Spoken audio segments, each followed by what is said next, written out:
Hello and welcome to Hope Channel. Hope Channel is whereby we speak about hope, we speak about faith, we speak about dream being fulfilled, and also we speak about restoration. So it's a channel that is full of hope, faith, dreams, and restoration. So I want to welcome you to this channel.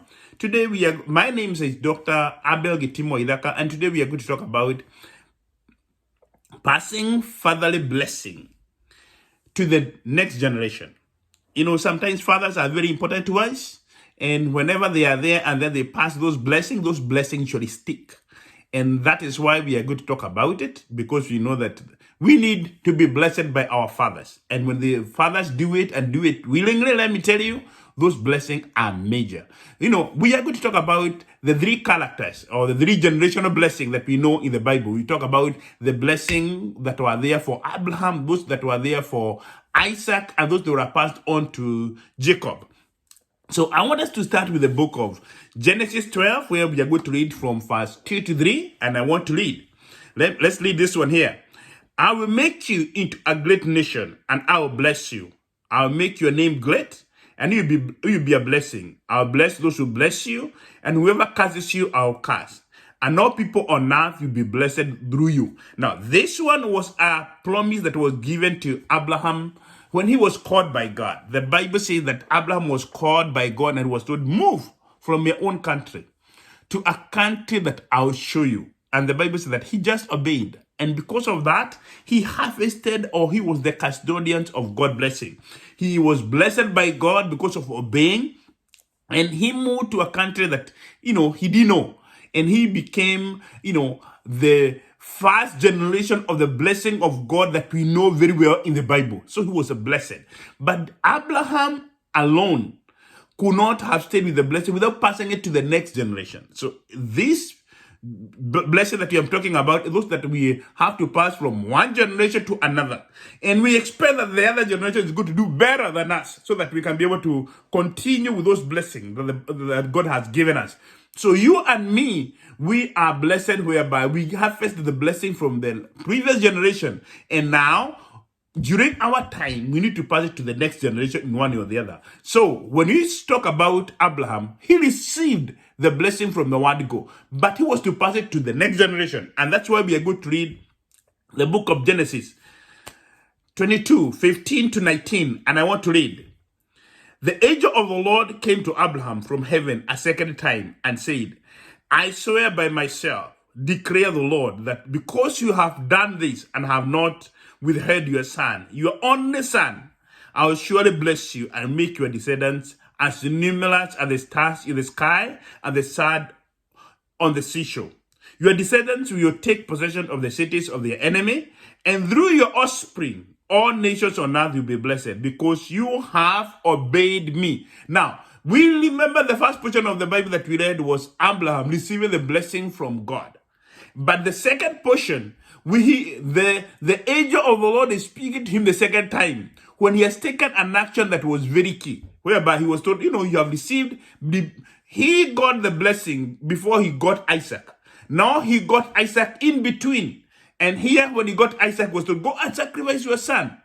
And the Bible says that he took his son and his son, but when he went to the place where he was to sacrifice, it was only him and Isaac. When he was to sacrifice Isaac, the Bible says that an angel appeared and told him, no, don't sacrifice your son. And a sacrifice was offered, was given by God. And he sacrificed, and that particular time, God spoke to him a second time. But I want you to look at here. This time loud, when he was speaking to him, Isaac was there. Maybe in their stories at night, in the coffee table, in the evening, he would tell, God spoke to me.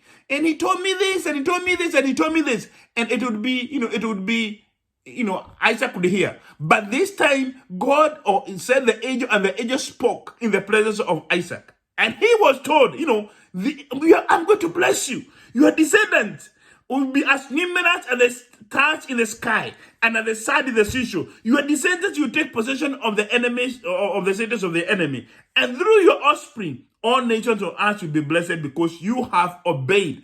Isaac had it.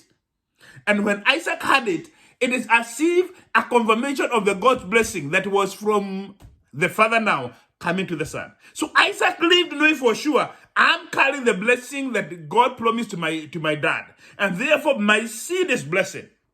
And then because my seed is blessed, I'm going to walk as somebody who is blessed.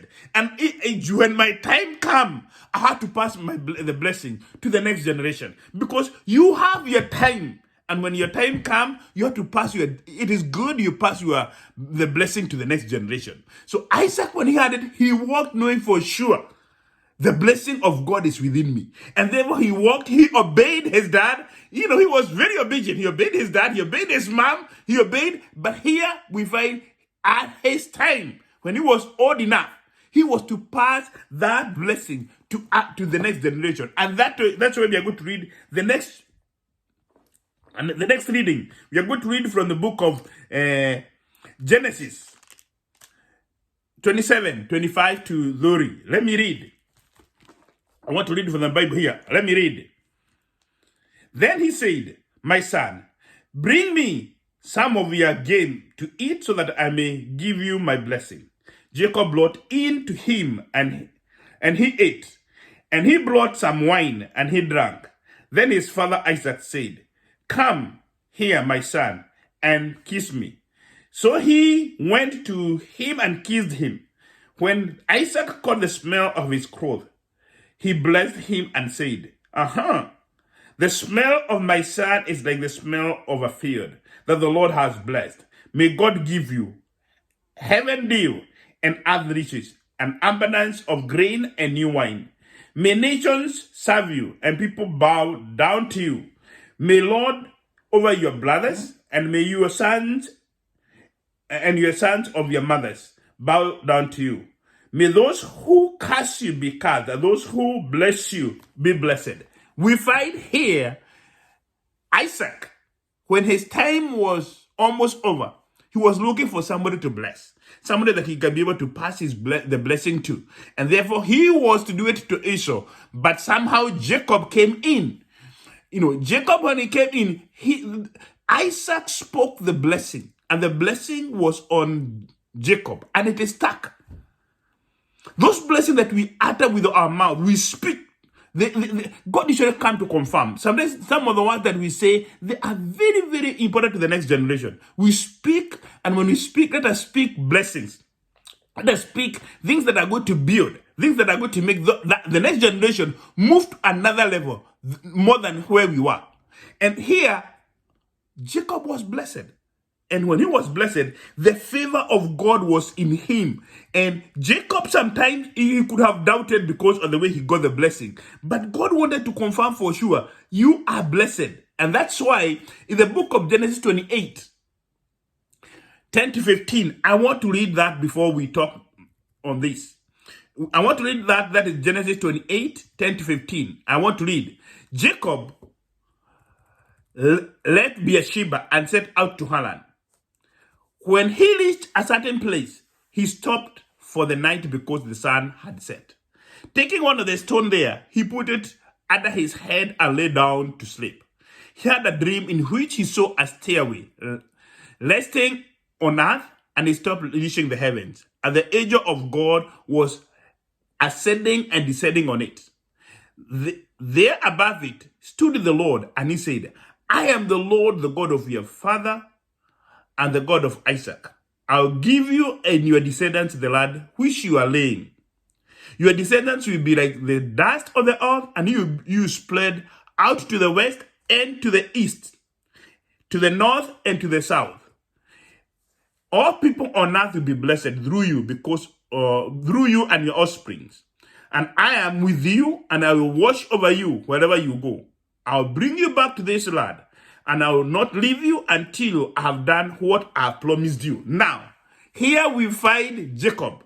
Even though Jacob received the blessing from the dad, not the way the dad expected, because he spoke the blessing that was for Esau. But here you find God himself want to confirm to Jacob Because Jacob was in a dilemma. His brother was pursuing him, or he was out to kill him, and here he has gotten the blessing in a manner that was not very fair in one way or the other. And now he is learning to a land whereby he didn't know that whether he's going to be received by the uncle so well. And he wants to go to a foreign land and stay there for some time until the anger of his brother subsides in one way or the other. But God wanted to confirm for sure the blessing that you have received is upon you, it's on you. So the Bible says that he was resting and he has put in a stone like a pillow. That was a very hard place, a stone like a pillow. And here, God comes and speaks to him and speaks words of encouragement when it was so bad for him. You know, he spoke these words that are very good. He said, I am the Lord, the God of your father, Abraham, and the God of Isaac. I will give you, and the Bible says, I will give you and your descendants the land on which you are laying. Your descendants will be like the dust of the earth, and you will spread out to the west, to the east, to the north and to the south, and all people on earth will be blessed through you and your offspring.